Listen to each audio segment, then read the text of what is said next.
I am happy to welcome Stella KYRIAKIDES, Commissioner for Health and Food Safety. A lot of new things on the agenda. Of course, I guess you're going to maybe make an update regarding the very hot and sensitive COVID-19 issues, but you are here as well to discuss the pharmaceutical strategy that is coming, and of course the text that were presented by the Commission about the EMA and the ECDC increased competencies. So thank you very much, Stella, for being with us. We are at a very important moment for Europe of health, and I guess that we are working together, this committee and yourself in the Commission, to build this and to draw the positive and the good lessons from this dramatic crisis.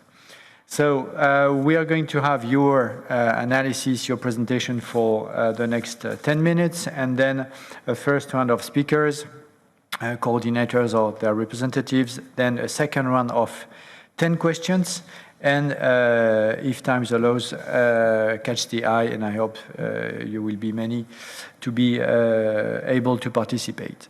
So I give you the floor directly, Stella. I guess there is no technical problem. It's we don't know yet, so let's start.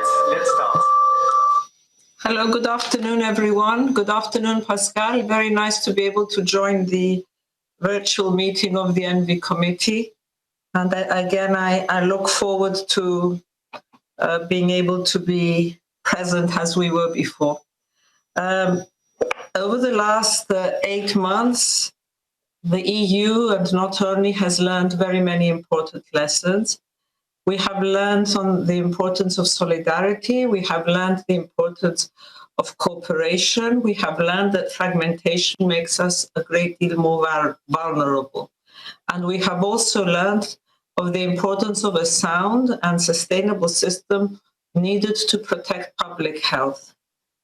4 days ago, the Commission put forward plans to build a stronger European health union, to reinforce these priorities and enable the EU to prepare and to respond to cross-border health threats, and not only more effectively. I had often spoken from the beginning of the crisis, saying that we needed more EU in the area of public health. And I want to thank the members of the ENVI committee, because I've found many, many supporting voices from very early on this.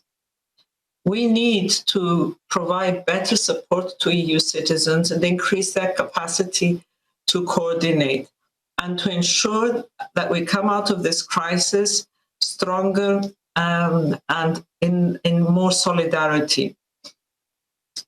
You, as representatives of the citizens in this very important institution, I'm sure have heard so many times over the last months of citizens saying, where is the EU? Why can it not do more? And I think this is the time we need to stand up to our responsibilities, our obligations, and show that there is a different way forward. So while health measures, of course, will remain a priority and member states' responsibility and competence, we propose to bolster the EU's legal framework for health security with a new regulation. We want to strengthen the mandates of the European Centre for Disease Prevention and Control and the European Medicines Agency. We need to reinforce their current role and cooperation on crisis management. The intention is for increased situational awareness and preparedness in member states. This will facilitate clear and coordinated recommendations for risk management. This will give us the capacity to mobilize and deploy EU outbreak assistance teams. This was something that was really missing from the beginning of the pandemic. The ability for the EU to send task forces of specialists, whether epidemiologists or others, to the member states when it was needed to be able to support and advise. We will be able to support objective monitoring and assessment of the EU health systems, and it will give us a better protection to high-risk groups and vulnerable groups in society. It will also give the EU a concrete role in international cooperation on global health security. Now, let me be a little bit more specific. The new framework will strengthen the system to monitor and mitigate shortages of critical medicines and medical devices. Again, we saw at the beginning what a crucial issue this was, and improve the assessment process for higher risk medical devices. We need to be able to be proactive. We need the European Medicines Agency to have a role in seeing what the situation is with medicines and medical devices in case of a crisis in terms of preparedness. It would also support sharing of scientific evidence and the rolling review of treatment developers. These proposals are based on the lessons that we have learned, but I will say are learning, because we have not learned, we're still learning, we're still in the middle of a pandemic from COVID-19, but also on the call from member states at both political and technical levels. These are designed to meet the expectations of all our citizens, and we are all here representing EU citizens and all EU institutions, including, of course, the Parliament, and to complement other major initiatives in order to improve public health. Now, one example of this is the Pharmaceutical Strategy that will be announced on the 24th of November. This gives the aim of the EU to have a long-term policy and vision to ensure its crisis resilient and sustainable, and to reinforce our position as a global leader in this critical area while ensuring access to affordable medicines for patients. The strategy will be focusing on 4 key areas. We want to improve patients' access to affordable medicines. We want to build comprehensive and innovation and support for unmet medical needs. In particular, we must harness the benefits of digital and emerging science and technology and reduce the environmental footprint. We want to pursue open and strategic autonomy, developing a diversified strategy and supply chains, and addressing the root cause of shortages.